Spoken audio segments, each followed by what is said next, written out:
আসসালামু আলাইকুম। পাথরে আজকে হাইড্রেনজিয়া ফুল আঁকতে মন চাচ্ছে।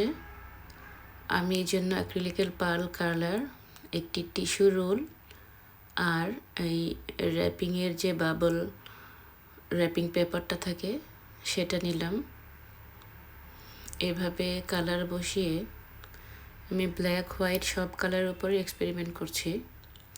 হাইড্রেনজিয়া কালার যেহেতু কয়েকটি কালারের হয়, কোথাও ব্লু বেশি থাকে, কোথাও পিঙ্ক বেশি থাকে, আবার ভায়োলেটও হয়, বিভিন্ন কালারের হয়। আমি একবার এক কালার অ্যাপ্লাই করব। আমি মাঝখানে কালার শুকানো পর্যন্ত পাতা দিয়ে নিলাম। এখন দিচ্ছি এর চেতে হালকা শেডের যে কালার সেটা। একটু ব্লু বেশি থাকবে আর একটিতে পিঙ্ক বেশি থাকবে, আমি এভাবে করছি। এখন পিঙ্ক কালার দিয়ে নিচ্ছি।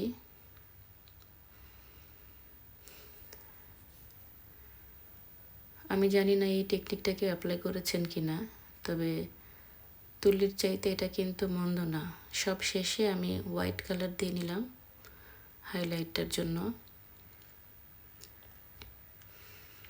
এটা হয়তো ক্যানভাসে অনেক ভালো করে বসানো যেত, পাথর যেহেতু বেশ হার্ড একটা জিনিস, তারপরও ট্রাই করছি।